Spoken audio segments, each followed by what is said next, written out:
talk a little bit about some of Montessori's principles, because if our explanations or our answers to your questions are grounded in Montessori's principles, they may make more sense to you than if we say, well, that's just the way we do it.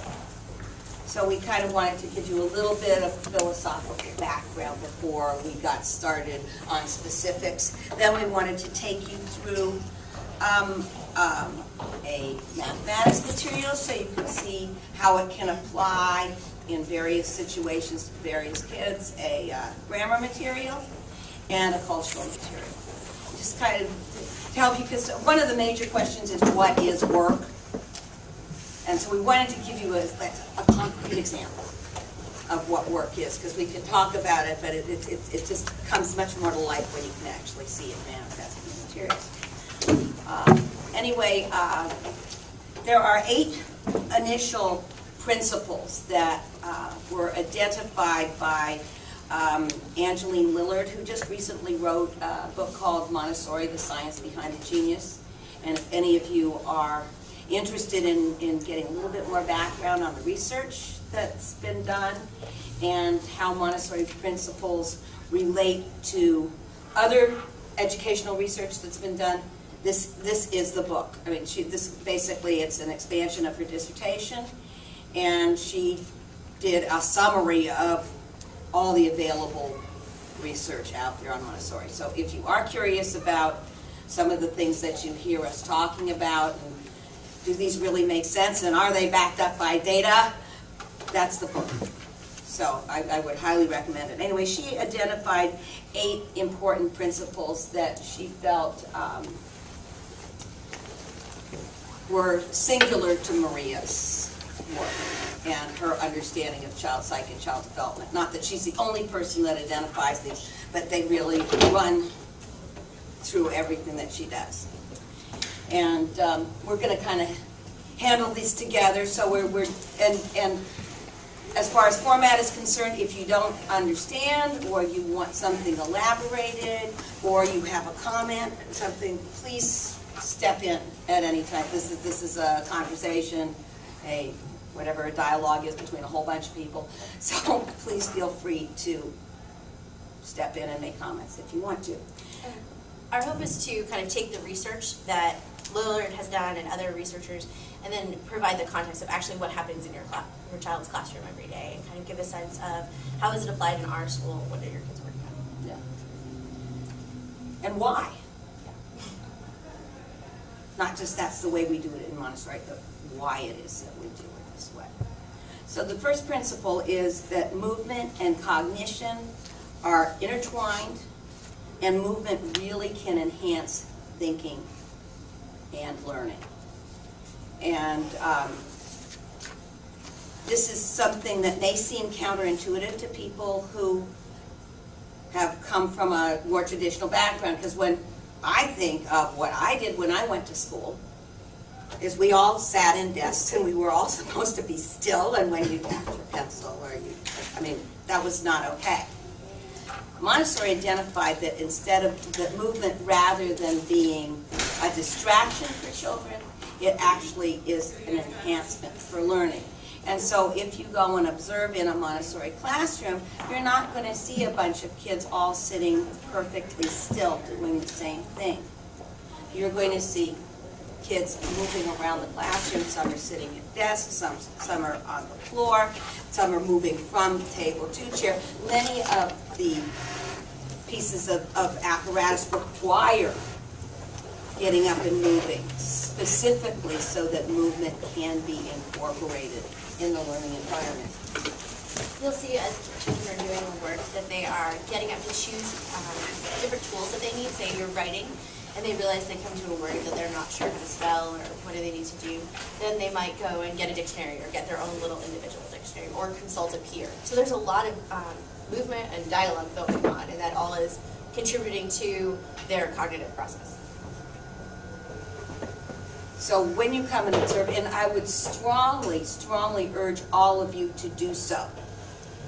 The kids have been in the classroom long enough now, they're not going to wig out because they see their parents. And I think it's really hard to understand when your child says that they've been working all day what that means if you haven't come and sat in the environment and seen how it happens. It is, a Montessori classroom really seems a lot more like an office, where everybody's kind of doing their own job, and every so often they, may come over and make a comment, or, say, come see what's going on over here. It does not seem at all like a traditional school environment. A lot is so plan on seeing that movement will be integrated. And so if you were concerned, well, how come they're not all, just sitting there working all morning long? That's why, because one of Montessori's principles is that movement actually is beneficial to the cognitive process. The next one is that, and I think this is something that we all know, we all feel better and learn better when we feel like we have a sense of control of what's going on. And in the Montessori environment, the way that this manifests is through allowing children to choose work, allowing children to work at their own pace, and allowing children to take the time that they need to come to an understanding of the concept. And again, this is a very different kind of perception from a more traditional school environment where the learning and the curriculum is all controlled by the adult. Within the Montessori environment, as much as possible, we are trying to allow the children to be in control of their own learning process. Because that's part of how they learn how to learn. All of our classrooms have a time where the students consult with the teachers and they have a conference, and the children are part of planning their either daily activities or weekly activities.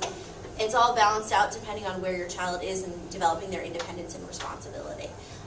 In my class, we meet on Fridays. The kids bring the work that they did during the week. They look at what they didn't finish, what they need to accomplish the next week, and make a goal for the following week. It's definitely a developmental process. You can see in first grade how a child is using their work plan in that conferencing time, and how it might just be choosing one word, versus as a third grader, as they're looking at their work plan, making it, they don't really need me as part of that conversation. They've already decided, okay, next week I'm going to research the manta ray, and I think I'm going to have to borrow some books from Amy's classroom, and then I want to do checkerboard, and they can give me all of this information. As part of that conversation, is checking in and saying, wow, you are doing a lot of animal research. That's fabulous. It's such great writing practice. Let's see, what kind of math practice would you like? Are you excited to do some fractions? Let's do some fraction work. And then incorporating all of the other content into that too. But the children are part of directing that conversation. The same thing if they're not finishing work. We make a plan for how we really need to finish up this research project. What day do you think you can work on that? How are we going to make sure that this work gets done? And they take more ownership over that because they're part of that process of deciding how it's going to get done. So as the child is given the opportunity for more and more control over their life, they take more and more responsibility for what happens. Often we'll see with kids when something goes wrong, it's like, it's not my fault, I didn't do it, it's over there, it was them, this is. No, this is a way, in a very step-by-step, methodical practice on a daily and weekly and monthly basis to begin to take responsibility for what's happening to them, to take control of their learning process. And it really changes what learning is all about. If you're in an environment where the adult is in charge, if it doesn't work out, it's their fault. If you're in an environment where you're in charge, it's your responsibility. And if you're having trouble, it's also your responsibility to go and find the adult and say, I need some help with this. Show me what I need to know. And so it really changes the whole perspective on what's going on in the classroom environment. So again, although it may seem sometimes as though the adults are not, the adults are not controlling, but they are nonetheless a part of an integral part of the conversation.